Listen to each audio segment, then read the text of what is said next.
Dr. Oliver Owen, or Ollie, you prefer, right? Ollie Owen is a research fellow with the Department of International Development at the University of Oxford. His doctoral research was on the Nigeria police force and has previously worked in development consultancy, journalism, and with Nigerian civil society organizations.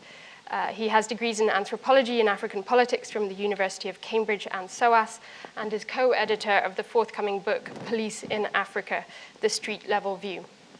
So, Professor, you have about 20 minutes to give your presentation, and then Ollie will respond with about 15 minutes, talking more about the role of security agencies in the elections. So, over to you, Professor.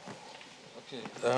Thank you very much, Liz, for inviting me. I think that I'm very appreciative of the invitation extended to me by Chatham House.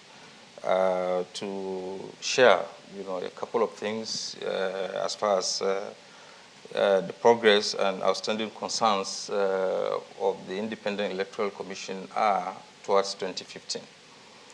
I think that these concerns and some might say apprehension about the 2015 general elections in Nigeria, which are just 67 days away from today, are quite well-founded, given the range of factors that people usually point to in analyzing the current political situation in Nigeria. I think many people draw attention to two broad categories of factors that are key challenges, or that have constituted key challenges to the elections coming in 2015. The first I would like to call structure-related factors that are broad, that involve issues like the nature of political competition. As you know very well, many people in Nigeria many politicians consider elections as theaters of war rather than as grounds for political competition. There are also issues about security. The security situation in Nigeria is also problematic, at the moment. Beside the question of insurgency in the northeast, there are also a couple of non-state actors, that use violence, particularly political violence, in the achievement of certain objectives. There are also issues around the institutional weaknesses of key pillars of the democratic process, such as weaknesses of political parties, institutional weaknesses of political parties, the weakness of civil society organizations, the media, and so on. Now, this and quite a number of issues I consider as structure-related factors that could influence, the 2015 general elections. But beside the structure-related factors, there are also process-related factors, I've called them. And these process-related factors directly affect the preparations of the election by the Commission, preparations for the election by the Commission itself. And this usually, revolve around the broad question of whether or not the Commission is ready, to conduct the elections in 2015. So issues such as the deployment of election materials and personnel, that have consistently been problematic, in Nigeria's elections are raised as key concerns. The management of election day staff, is also an issue of key concern. The transmission of results, from polling units to wards, to collation centers, and to the national level has also been raised as a major issue of concern. Then there is also the question of electoral security, that is ensuring the security of election materials, of personnel, election personnel, of voters, of observers, and so on, has also been raised. There are a number of issues about the electoral legal framework also. Now this I consider as process related, because these are things that directly relate to the mandate of the commission to conduct elections and to do issues that are related therewith. Now I think this group of factors are important because they have a direct bearing on the success of the 2015 general elections. Both groups of factors are interrelated in a complex and in some cases mutually reinforcing way. And all of the factors, that is both process-related and structure-related factors, alone or in concert, have the capacity to dramatically influence electoral outcomes in 2015. I will focus generally on the process-related factors, not only because they constitute the core of INEC's mandate, but also because it is here, that is in the process-related factors, that the Commission has invested so much time and energy since 2011 to try to address some of the more obvious, and debilitating problems arising from the structure-related factors. Now, while the Independent National Electoral Commission has a greater capacity to deal with process-related factors, it is not so well positioned to deal with the structure-related factors. Even so, however, I would like to quickly make the point that structure-related factors need to be examined, within the broad context of transitional democracies and are, in a sense, not so atypical of transitions from authoritarianism to democracy. I also like to mention that while this may lead to these structural factors, these broad structural factors may lead to the derailing of Nigeria's democratization efforts, the management of this complexity through 4 consecutive electoral cycles draws attention to a capacity for addressing complex transitional challenges, lending credence to the idea that these also offer opportunities for deepening Nigeria's democratic experience. I will return to these broad factors towards the end, but like I said, in the meantime, I will focus on what the Commission has done on the process-related issues and how these process-related issues are significant in dealing with some of the issues we have identified. Now, since 2011, the Commission has been implementing measures that have been or that were attempts to directly respond to some of the challenges that are generated by structure-related factors. And I will in the meantime, I will just raise some of these structure-related factors. So in a sense, all the Commission has done since 2010 is to attempt to put in place certain measures, certain processes, and certain systems in order to address most of the issues that have been generated in the electoral process by the structural factors that I've mentioned earlier. Now, in fact, the entire reforms introduced since 2010 could be seen as attempts at addressing the complex challenges generated by some of these factors.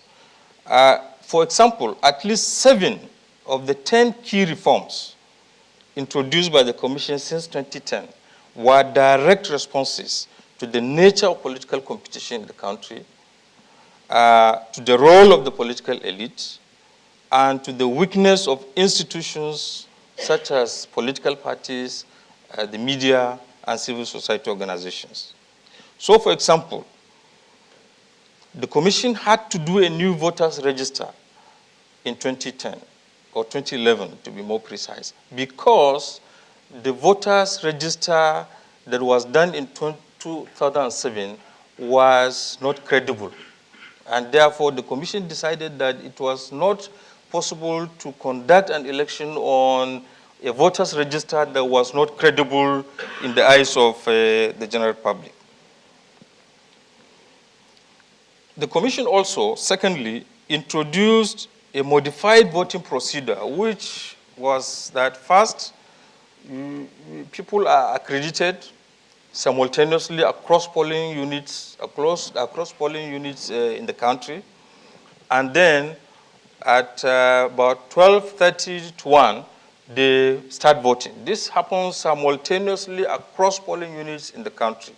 Now, this was introduced also in response to practices where people will vote in one polling station and move to other polling stations to go and vote. With this practice, it became very clear that you stay on a queue, you get accredited in a particular polling unit, you wait there and vote, and then close. So accreditation takes place simultaneously across polling units all across the country, and voting takes place also at the same time. There's no room for people to move from one polling station to another in order to get accredited or to vote. Then, in response to some of the problems we have noticed also in the electoral system, particularly raised by the political elite, we had to evolve new security features for most of the electoral materials, for ballot papers, for ballot boxes, for result sheets. New security features had to be. This was a response to snatching ballot papers, to snatching ballot boxes, to snatching result sheets, that was happening across the country. In fact, this measure has cut down the rate of snatching ballot papers and ballot boxes and result sheets, across the country since 2011. In the 52 elections and by-elections we have conducted across the country since 2011, there were virtually no cases of the snatching of result sheets, of the snatching of ballot papers, or the snatching of ballot boxes, because if ballot papers and ballot boxes are snatched, they are of no effect whatsoever. Each ballot paper is customized to a particular polling unit. You cannot use, the ballot paper that is meant for one polling unit in another. You cannot use a result sheet that is customized to a particular polling unit and use it for another. You cannot use a ballot box that is customized to a particular polling unit for another polling unit. So that, has addressed some of the major issues that have arisen, in the snatching of electoral materials. It is also very clear that the Commission's introduction of a new framework for the recruitment and training of ad hoc electoral staff, was a direct response to what was happening before in the electoral process. In the past, election materials were recruited from local government levels, from state levels. When the commission started in 2010, it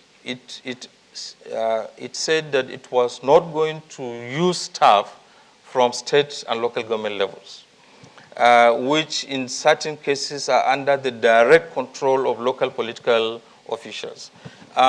It relied on the use of core members, that is a National Youth Service Corps scheme. This is a scheme where people who have just, students who have just graduated, spend 1 year doing the national service across the country. The commission now focus on those, as major sources of ad hoc staff. It also sought for staff from federal institutions, particularly from federal universities. Okay. Now, so this was so great that throughout the elections that we have held, from 2011 to date, there was no single academic staff from universities or members of the Youth Service Corps that were involved, in malpractices, related to the election. In one or two cases during registration, we have found members of the National Youth Service Corps scheme involved, in one or two malpractices, but these people have been arrested and have been prosecuted. But beside these two cases, there is no single instance where the categories of ad hoc staff that we are now using were involved in untoward practices. Then there are also other issues that were direct responses to the structure-related issues. We were building bridges and cooperation and collaboration with critical stakeholders such as political parties. Meetings with political parties are now regular. Meetings with civil society organizations are now regular. As we speak now, the meetings are taking place between traditional rulers and religious leaders and other opinion leaders across the country by the Commission in order to generate support and to send messages of peace, and nonviolence in the conduct of the election. So I'll just quickly look at, move to, because I have just about 5 minutes, I'll just quickly move to the key concerns, as we move towards 2011. I have just discussed some of the things that the Commission has done, in order to address some of the structure-related problems. But what are the key concerns of the Commission as we move towards 2015? In terms of the broad structure-related issues, there are 4 key concerns. First is the question of insecurity. The nature of political competition and the attitude of politicians still remains a major concern for the Commission. Elections, like I said before, have been turned as theaters of war rather than as basis for political competition. However, even here, recent experiences have indicated, and I'm particularly here referring to the elections in Ekiti State, the election in Osun State, as well as the primaries that are ongoing now. Experiences have indicated, they may be isolated, but have indicated that this trend of considering politics as a theater of, or elections as theater of war, this may be waning, we may be too early to be definitive on this, but I think that recent experiences have shown that this tendency to consider elections as war, is slightly coming down. First, the primaries have indicated that many of the bigwigs that normally control the parties have lost, and there has been no rancor following this loss, as has been the case in the past. We find, people who lose elections admitting or actually congratulating their opponents, and accepting defeat well before the results are announced. And so this, for me, are signs of encouragement. They are good signs that we are moving somewhere. So although the insecurity situation remains, on the question of political competition and attitude of politicians, I think we are moving a little bit forward on that. But another key concern as part of the security issue is the activities of non-state armed groups, which remains a major concern, particularly in the Northeast, where the Jamaatul al-Sunnah Lidawati wal Jihad, popularly known as Boko Haram, has been operating. But the position of the Commission has been that unless it will keep on organizing for elections across the country until it is advised by security services that elections are not possible to be organized in certain places. Now, from the process-related issues, I said four key issues in the structure-related. Mentioned insecurity, activities on non-state armed groups, institutional weakness, I think is another of political parties and so on. Then the culture of impunity also is a worrying issue. People commit, electoral crimes and get away with them without, accounting, without being held to account. And this is not because there are no laws to deal with that, but because the Commission is not in a position, fiscally to deal with those. We have prosecuted a number, but there are so many electoral offenders that it is impossible for the Commission to deal with. In the registration that was conducted in 2011 alone, there are over 870,000 cases of multiple registrations. These are to be prosecuted. The Commission doesn't have the resources nor the personnel to conduct prosecution for these cases. It has started prosecuting. I think we prosecuted about 200 or so cases, but 200 or so cases compared to 870,000 is really a drop in the ocean. So, but what about the process-related concerns? I think readiness of the Commission for the conduct of the 2011 elections. Some of the concerns include issues that have to do with permanent voters' cards, and the distribution of permanent voters' cards, which has constituted, some problem in some of the states, which, as we speak now, are being addressed. The continuous voter registration also has had some hitches, which are also being addressed. We plan to use card readers, which have virtually been supplied to the Commission as we speak. We have increased stakeholder engagements. Like I said earlier, as we speak now, there are meetings taking place across the country with traditional rulers, with religious and opinion leaders, with the media, with civil society, to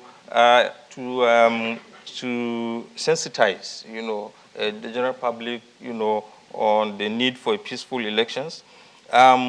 We have intensified voter education.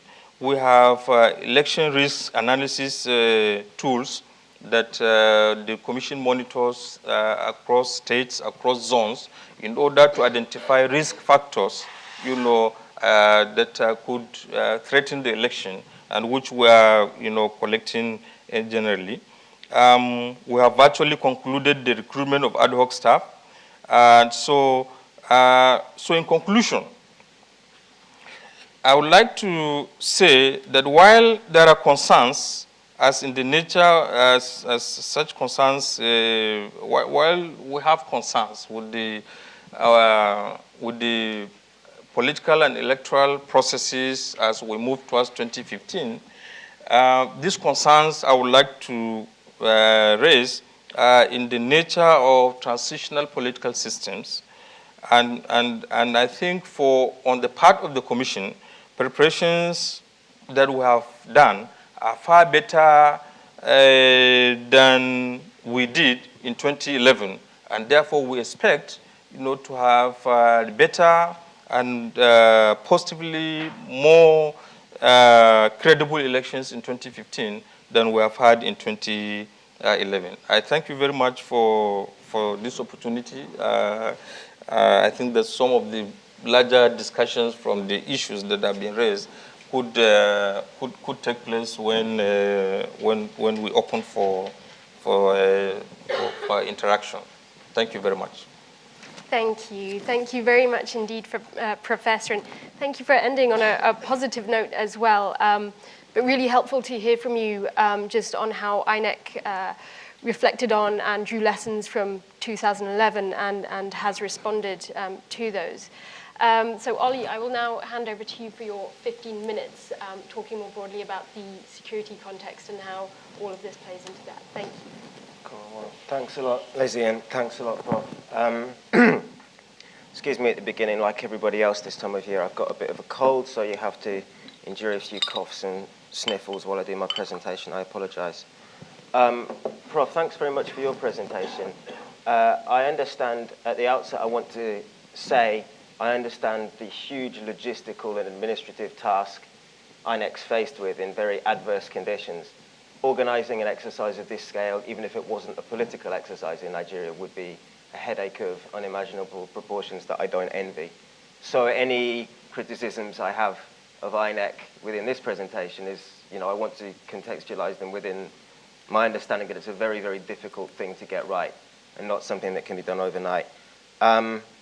So I wanted to I'm going to address security issues and I'm going to address the role of the state in security issues, but first of all, I wanted to contextualize it politically a little bit to remind ourselves of the dynamics. I think we're all aware. I think the most important thing to begin with is our realization that 2015 is probably the most open election that Nigeria is going into since 1999, since the return to electoral rule.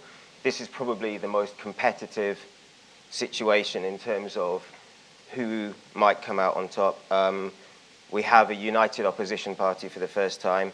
And at the same time, we have a situation where maybe the incumbent government may not be the most popular, maybe perceptions of its performance might vary widely, but neither is the opposition seen as the natural party of government waiting in the wings. They too have got structural weaknesses and more work to do in terms of convincing people. So, I think analyses that have gone this way and that since the start of the year, and it reflects a very open and fluid situation. It's also in a situation, I think, of slight demystification over time since 1999, a slight demystification of power and more political sophistication on the part of publics and the behalf of political actors. But at the same time, the conditions are extremely challenging, as Prof has already mentioned. We're going into an election in the middle of an insurgency that represents a state of open warfare across 3 states and huge kind of terrorism impacts in a lot of other states. An economic downturn based on the oil price, well, that might not affect us so much before the elections because there is the resort to borrowing, and I don't think that anyone would want to see that effect on government spending before elections, but definitely something that's waiting in the wings. I would say it's not controversial to say a very low level of confidence in government and the state generally, and I don't just associate that with political parties, but with public's trust in what they can believe of government.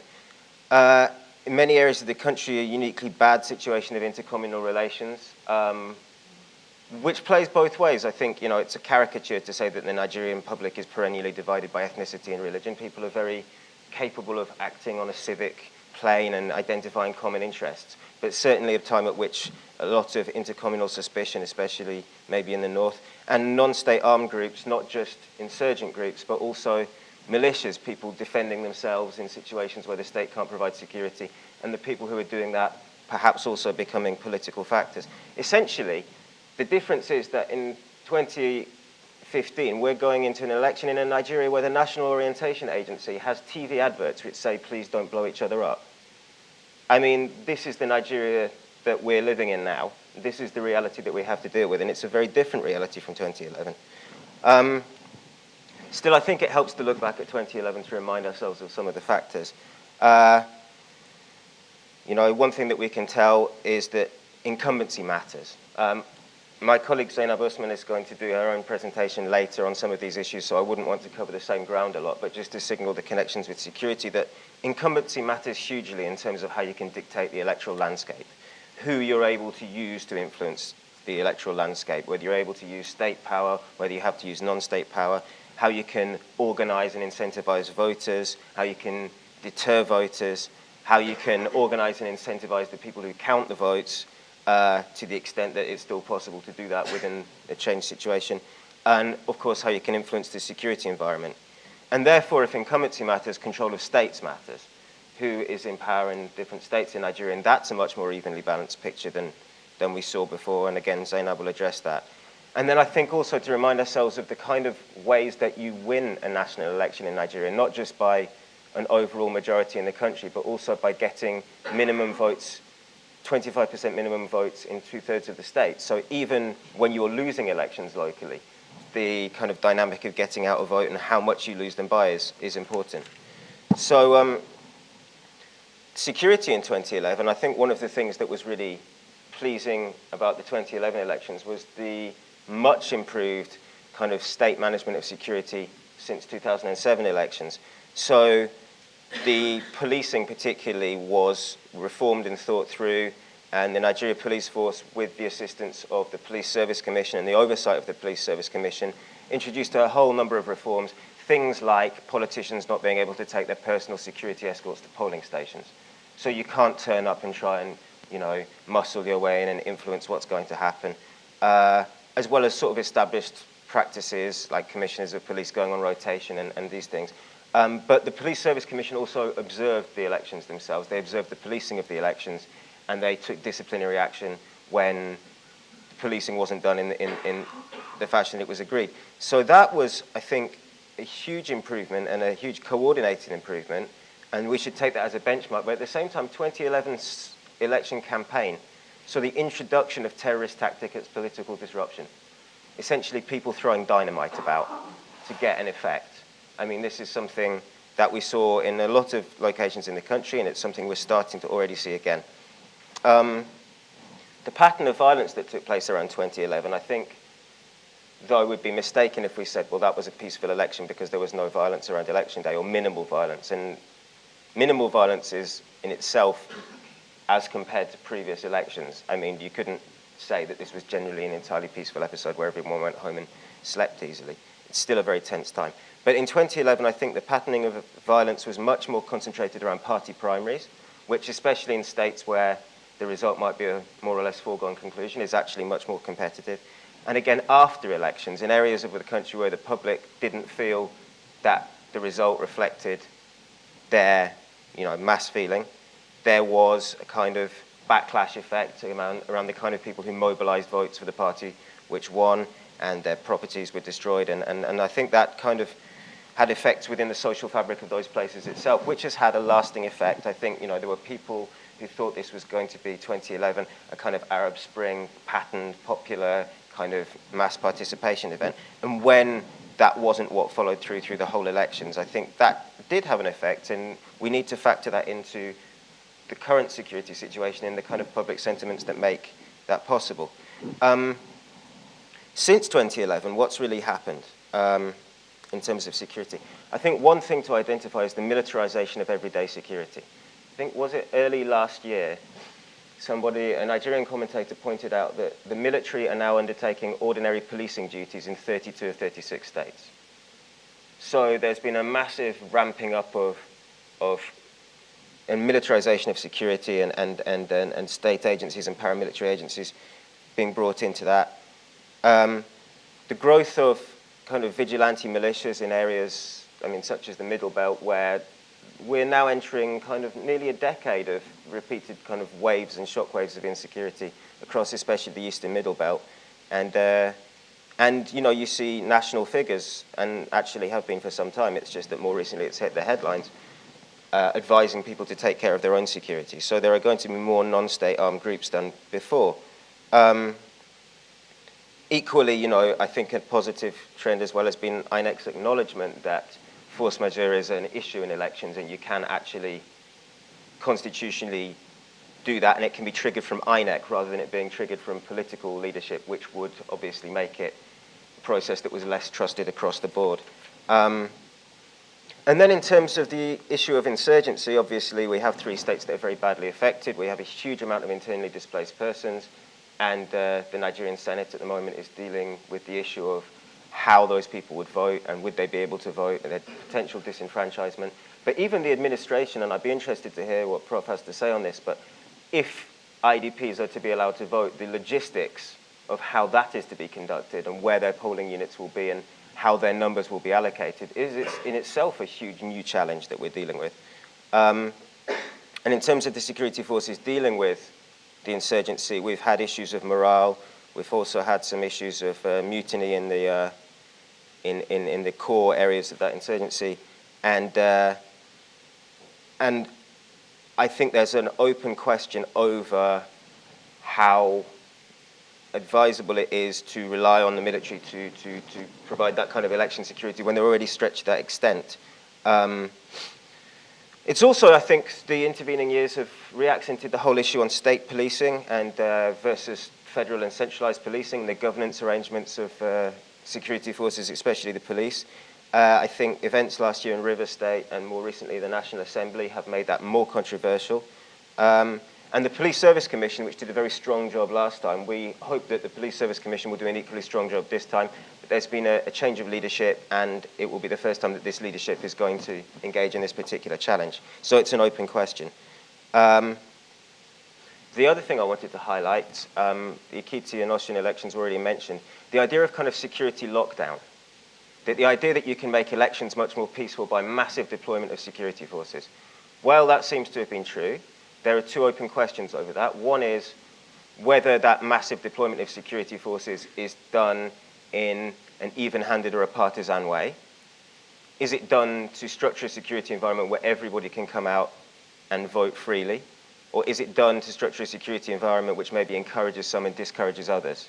And there's an open debate over that, and there are different opinions on how that's been done. And also the replicability, that it's one thing to mobilize 6,000 or 8,000 police, soldiers, immigration officers, civil defense for one state holding one election once. For the majority of 36 states holding them 3 times on the same day, we don't know how replicable that level of attention and that level of security management is. So in the few minutes that remain, just to highlight some of the things that I think are the same and different about 2015. The first is the issue of party primaries. As Prof has said, these seem to have been so far mercifully less violent than 2011's. And I think part of that is also because they're less democratic than 2011. There's a lot more close control by parties over procedures and pre-selection of candidates and shoe-ins. So there isn't as much of an open choice anyway. So therefore, there's not a lot of point protesting about it since it won't change anything on ground. And where you see real open races and where you see more violence, I think, is over things that are much closer to the ground level, local government chairmanships, and we see some, in the kind of places that maybe are out of the spotlight, and we've seen some of that in Lagos recently, in as much as the state level elections in Lagos were very smoothly controlled and peaceful. The primary elections, sorry, for the APC. The second is public tempers. I mean, I already mentioned the issue of distrust and distrust between communities and distrust in government. But tempers, I think, relies hugely on trust. And trust is the essential ingredient. Trust in the process. And so there is so much leaning on INEC about producing an election that the public can have trust in.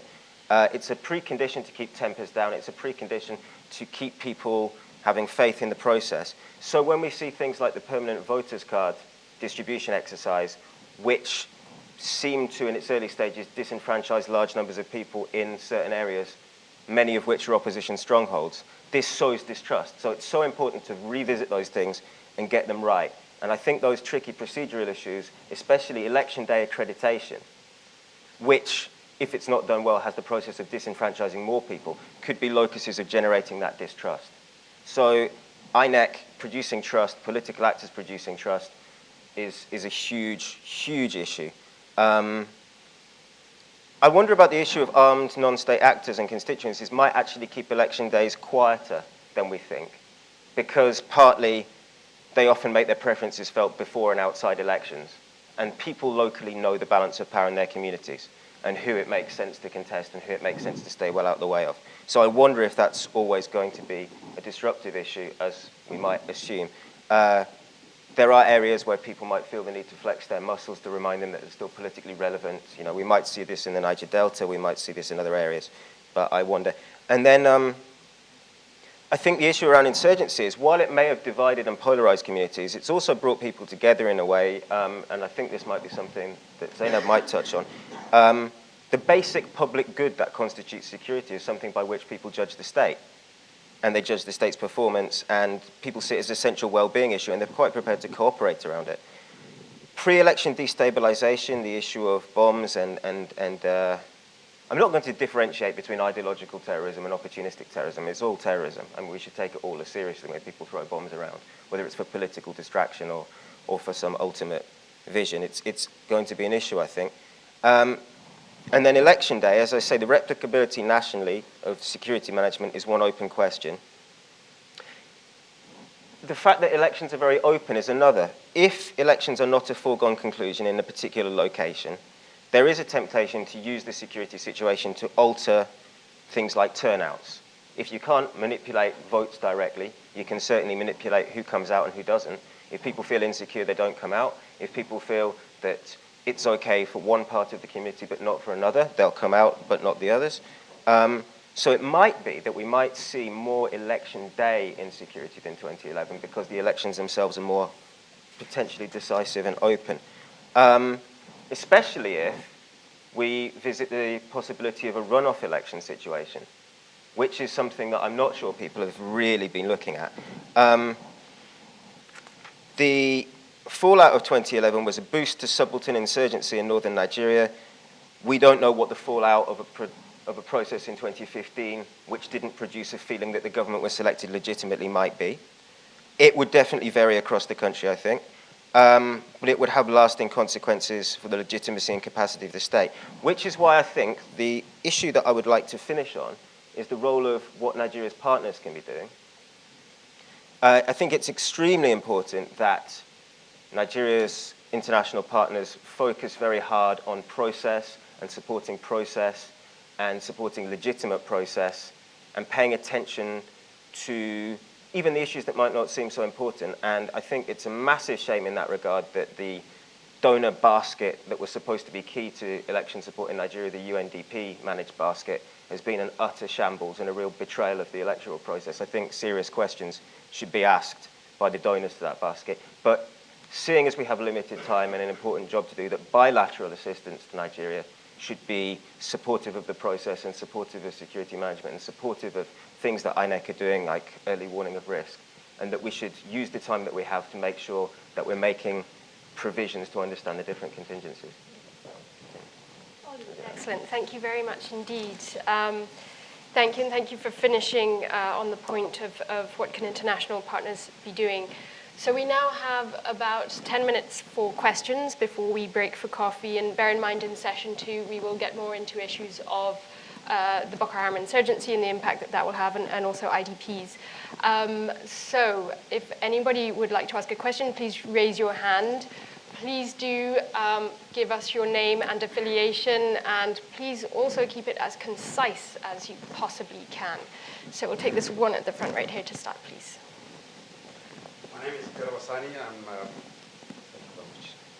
My name is Garbasani, founding chairman of the Foundation for Good Governance and Development in Nigeria. I'm from Borno State, I'm from Maiduguri, and I'm glad that Oliver has slightly touched on the issue of internally displaced people. In fact, it's not just internally displaced, but also externally displaced, because we have Chad, Cameroon, and Niger, where people have actually been displaced to.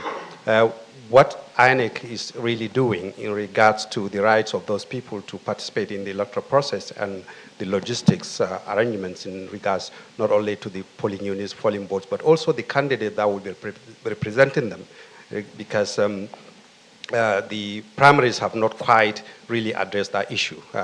That's one concern. The other concern is also although INEC is, of course, independent, but for the incumbency factor, it has been portrayed as really not quite independent in regards to how it is perceived as an institute that really promotes real democracy in the country. It seems, and there is a lot of trust gap, that it is actually acting more in the line with the government rather than really being non-partisan. Thank you. Thank you very much. I will take the next question at the back, staying with this side, please. And then we'll come to the front. Thank you. Marc-Antoine de Monclos, Chatham House Fellow. Two questions to Professor Kuna. It seems that whether there is emergency rule or not in the Northeast is due to vote, but you said that at the end, the last say will be with the security forces that would give the green light to organize elections in the Northeast.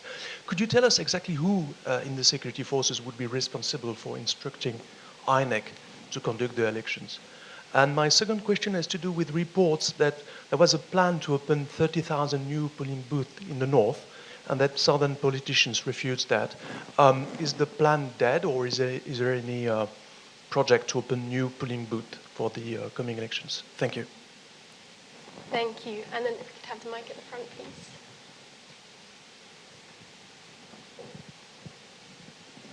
Thank you. My name is Reno Mokri, and I'm Special Assistant to President Goodluck Jonathan. Now, Dr. Oliver Owen, when you spoke, you said that there might be attempts to use the security forces selectively to manipulate voter turnout. Now, you'll agree with me that the best predictor of future behavior is past behavior. We've had elections in Nigeria in Anambra, Edo, Ekiti, Osun, Ondo, and in each of those elections, we've had security presence very high to make sure that there was no untoward event, which Professor Mohamed Kuna referred to. And in each of those elections, except Anambra, you had some of the highest voter turnout ever in Nigeria. So that's not accurate to say that the effect of the security actually promotes voter turnout. And then also, you did say that the government may not be the most popular. But, you know, we can't go by opinions, we have to go by facts. Last week I think it was, NOI Polls, an independent polling agency, released facts from research which showed that the president has an approval rating of 60%, some of the highest in Africa. November of 2012, KPMG, they released a damning verdict. And then in that verdict, they said there was a lot of fraud in Nigeria. The opposition, they took that up. But also in that report, they also listed the president as having a 64% approval rating. So in other words, I'll just say that my two points are that the security helps voter turnout, and the president, the government, is not unpopular. As a matter of fact, the government is popular. Thank you very much. Thank you. Thank you very much. Professor Kuna, would you like to respond first, and then I'll come to you? Okay. Thank you very much. There are quite a number of issues that Owen raised, and I think that some of the issues, can adequately be addressed through the questions that Garba, Sanya, and Mark Antion, I think, yeah, Anton, okay, raised, and so I will address these 3 or 4 questions and then see if I can respond to some of the issues that Dr. Owen raised. I think Garba Sani raised the question of what INEC is doing as regards to the IDP issues. I think, the Commission is really concerned about IDPs, and in fact, it is precisely because of this concern that it convened a meeting 3 weeks ago, bringing in all government agencies such as NEMA, civil society organizations, OCHA, and other development partners to discuss the IDP issue and to see what the Commission can do within the time available for towards the election, which, like I said before, is today, 67 days. Now, there are quite a number of complications as far as the IDP issue is concerned. The first major complication is legal. The Electoral Act, says that you can only vote where you are registered. And so that's the first major obstacle. If IDPs have to vote, we need then to deal with that section of the Electoral Act that says so. Now, second, in the event that the National Assembly amends, that section of the Electoral Act that constrains, voters to vote where they are registered, if that is amended, there are also additional challenges. First of all, not all, like you pointed out, not all of the IDPs are in camps. In fact, the majority of IDPs are outside of the camps with their relatives in other states and some across the borders in Chad and in Niger, in Cameroon, like you rightly pointed out. So the organization of the logistics of, first of all, how all of these can be registered and where they should be registered is a huge concern. And I wonder whether that can be done within the remaining 67 days, taking into consideration that the Commission by law is requested to consolidate a voters register 1 month before an election. That is that a register has to be ready by 13th of January 2015. So what in effect this means is that there are only 37 days for the Commission to put in place all logistics arrangements that are needed to deal with the IDP issue. I don't know whether that can be done.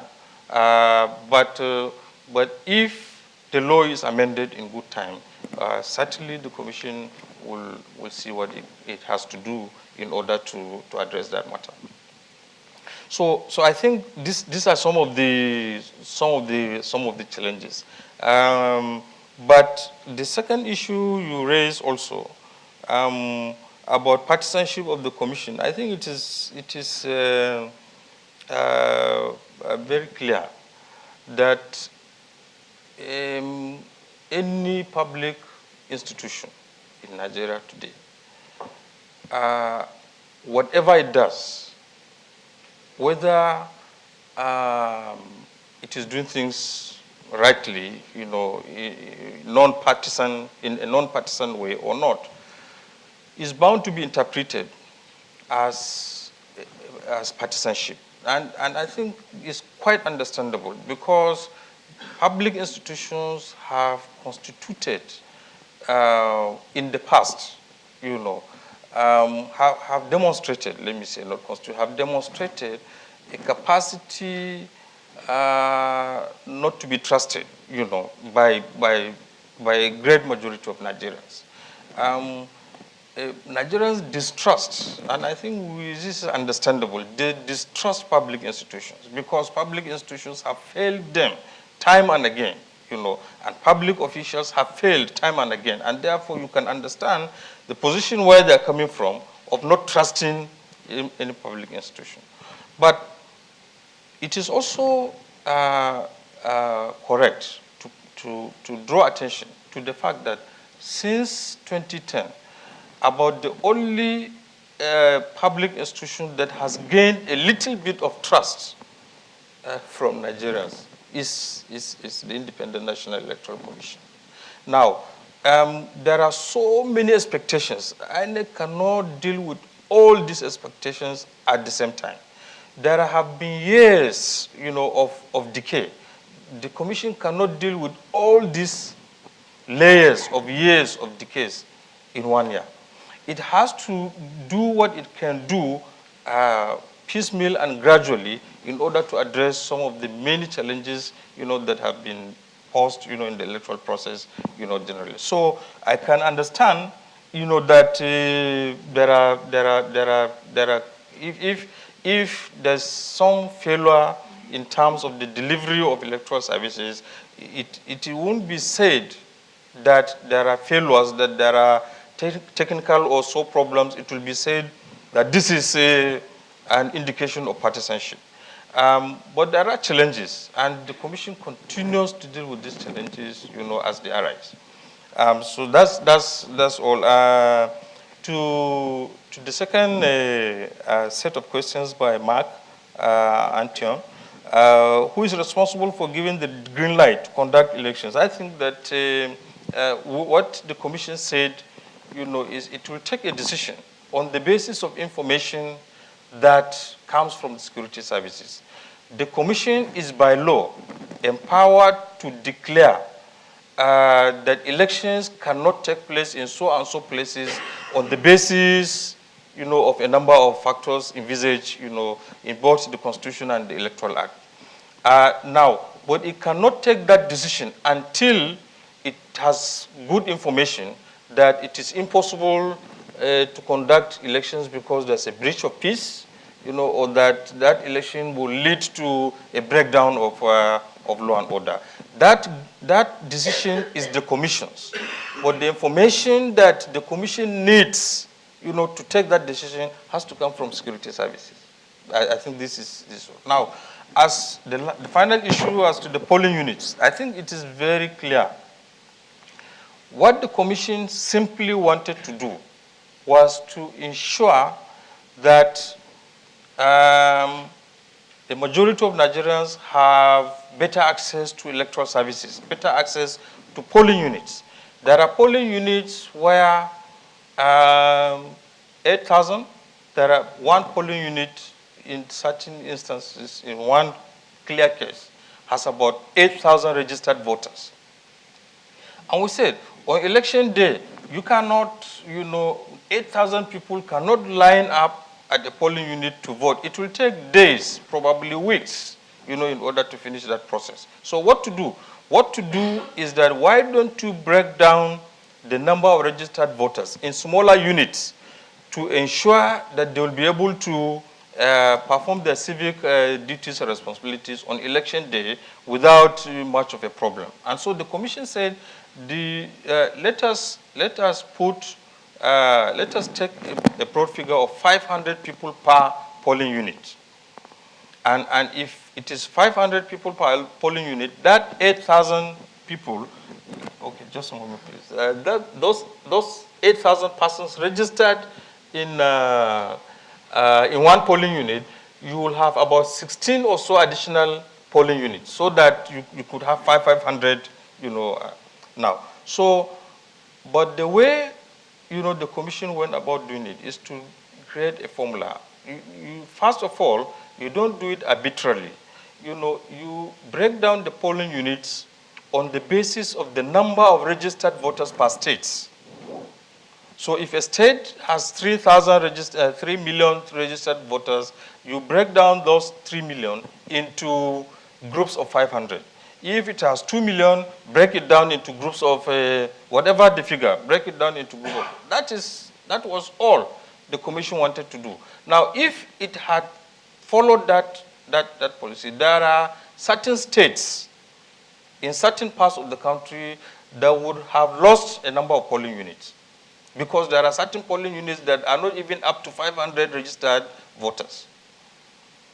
I don't know whether you, so it said, well, because of the political nature, of the country, leave all polling units as they are, but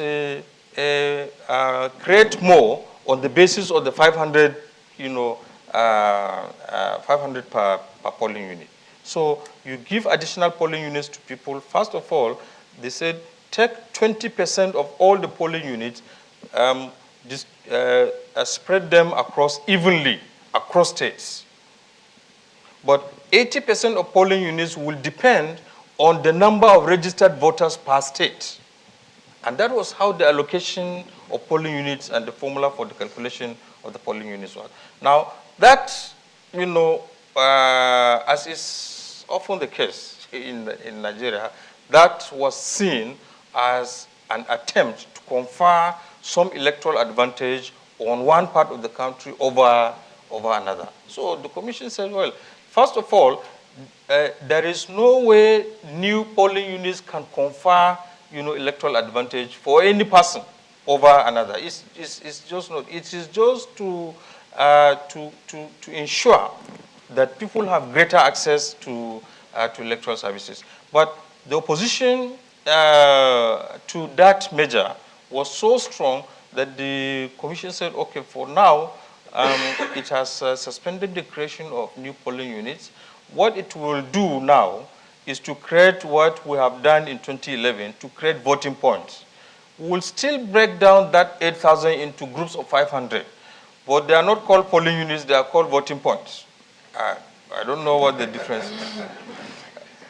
Thank you. So that's, yeah. Thank you very much, Professor. Thank you. Ali, do you want to respond quickly to any of this? Okay, thanks. Yeah, I think there was only one question directed directly at me. So thanks for that. Yeah, you've represented your position very well. I think there are two separate points. The election day security, I agree with you that the ideal position and what seems to have happened in many cases is the better the security, the better the turnout. That's ideal and that's what we would all hope for, and that's the situation we'd all hope for. I think one question over that is that replicable 36 times to get that same result?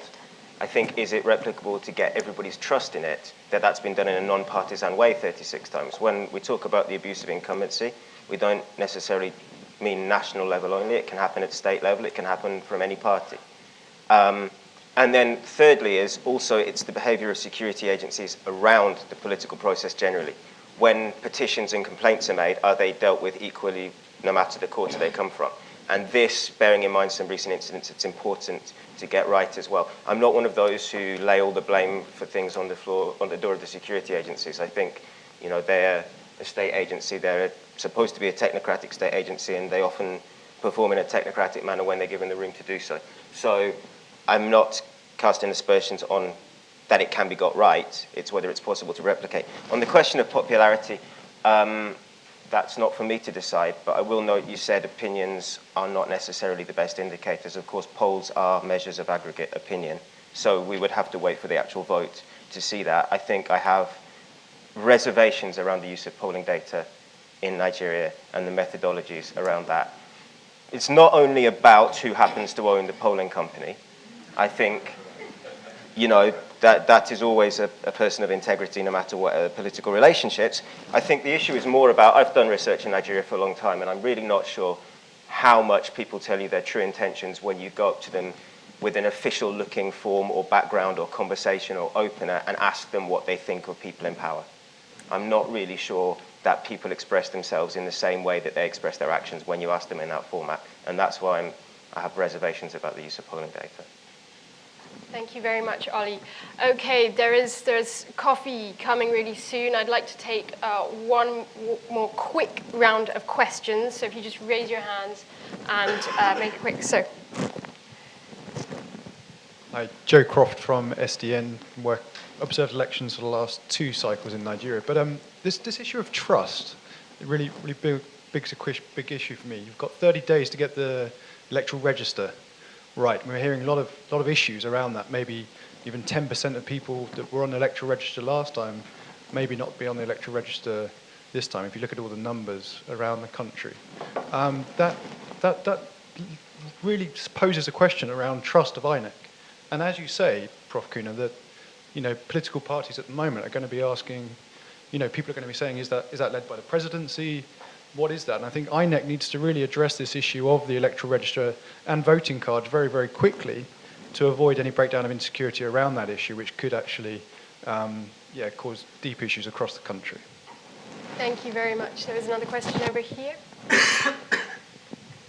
Thank you very much. My name is Habibu from King's College, London. My question to you, Professor, is you have mentioned some challenges, but I've not heard you mention the issue of funding. So are you having enough funds this time around? And secondly, you used to have a program for your staff at Nigerian universities. We had one at the Ahmad Bello University, training your staff, but you stopped it. I don't know why you haven't continued it. Thank you. Thank you. So, Professor, over to you. Trust, funding, and training. Okay. I agree with Jacob about the issue of trust, I think, and the Commission is really very sensitive about the question of trust. This is why it has continuously engaged, all stakeholders to take them on board in all the decisions it is taking in order to do this. This issue about the polling units, that Mark raised, the Commission had to discuss this with the political parties first in order to come to the decision it came to. In the same way, when there were challenges about the continuous voters register, the last phase, that is phase 4 of the continuous voters register, and registration and the PVC distribution, the commission not only brought all political parties to lay on the table that these are the challenges it is facing. It also went to particular states, i.e., it went to the Kaduna State, Lagos State, Rivers State, and Niger State to discuss, with stakeholders in these states to clearly set, all the issues on the table, to tell them that this was why the voters, the exercise could not take place at the time it was previously announced. So I think, the commission is doing what it can. But like I said before, in response to Garbasani's question, is that mistrust of public institutions is so deep-seated that any small issue, and I'm not saying that this was a small matter, but any issue that arises, even if it is unintentional, could be interpreted as if it were an attempt, to derail the process. So this is the context in which the commission is working, and also note that sometimes there are people whose major pastime is criticism. Whatever you do, but we're still trying to deal with it. So I agree about the trust, and we'll keep doing what we can. But let's also look at the broader context, because anything that happens, it's bound to be interpreted in that way. The question by Habibu, if I'm not mistaken, about funding. I think that very early in the electoral process, in the electoral cycle, soon after 2011, the commission knew that it was impossible to use the 2015 budget for the conduct of the 2015 general election. So planning for requirements for the 2015 general election began as early as 2012. So the 2012 budget, the 2013 budget, and the 2014 budget built in components of the requirements, our requirements for the 2015 general election.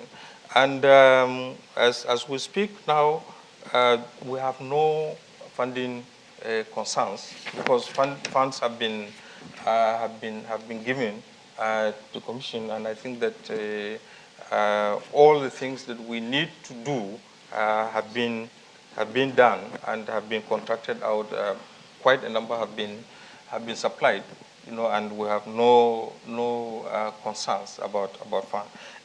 Training, is true that we had three training institutes actually across the country. The one you mentioned in Ahmadu Bello University, we have one in Nsukka, and I think one other in Ogere. Now they were doing training, but for several years that this training had taken place, there has been no review of the curricula. There have been no review of the structure of the institutes, and we just felt that many people were going to these institutes just writing reports that have absolutely no relevance to what the commission does. And so the commission said these institutes should be, these trainings should be stopped. Let us review the curriculum.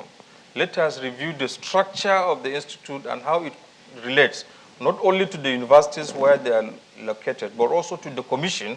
And let us find exactly what kinds of certification the commission wants in order for these trainings to take place. And that review could not be done until the structure of the electoral institute in the commission itself, that is a major research and advocacy and training center, is reorganized so that it can connect directly to these centers. That reorganization of the institute is complete now, and I'm sure in the next couple of months it will revive the trainings in all the centers across the 3 universities so that the training can go on as scheduled. Yeah. Thank you very much, Professor. Ollie, do you want to come in really quickly? Yeah, sorry, just a quick supplementary comment, Prof. I'm interested to know, in the maybe still unlikely but possible scenario that there might be a runoff election, no outright winner, is INEC's logistic and funding plans, I mean, are there secure plans on that basis that there's provision? Yeah, the Commission has been giving some thought, on the event of a runoff, because if you recall, after 2011, the provision in the Electoral Act is that runoffs have to be conducted within a week, which means that if you do an election on February 14th, if there's a runoff, it has to come on about 18th or so, and 21st. It has to come on February 21st. Now, in the past, what the Commission has been doing, is to print, ballot papers, include sufficient enough to cater for a possible runoff. Now, after 2011, the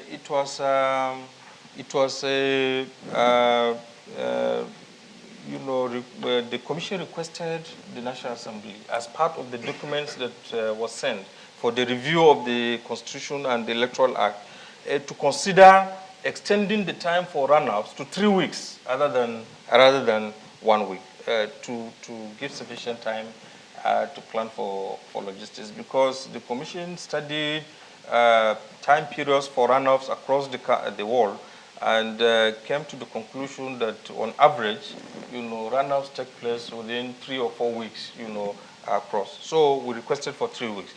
As you know, those amendments have not been done. So in this event, in this particular case, we'll still rely, on the old practice of printing and planning logistics for runoffs, a week after, the election, as was being done before. Of course, that's a waste, but in the event that the law is still there, there's nothing the commission can do. I do not know whether the National Assembly will be in a position to amend this law still. But even if it does, that raises also another question of whether or not the Commission can use a law that has been amended a couple of days before an election to use it for the next election. So even if amendments come, they may be used only for the 2019 general election rather than the 2015. But this is a decision that the Commission has to take in the event that the laws have been amended. Professor, thank you. Professor Ollie, thank you so much for sharing your insights, sharing information with us. It's been a really helpful first session to the morning. We are going to break for coffee now for about 10 minutes, so please go upstairs and refresh, come back down, and we'll be drilling down further into issues around security, insurgency, IDPs, and so on. Thank you. Thank you very much. Please join me in thanking our first speakers.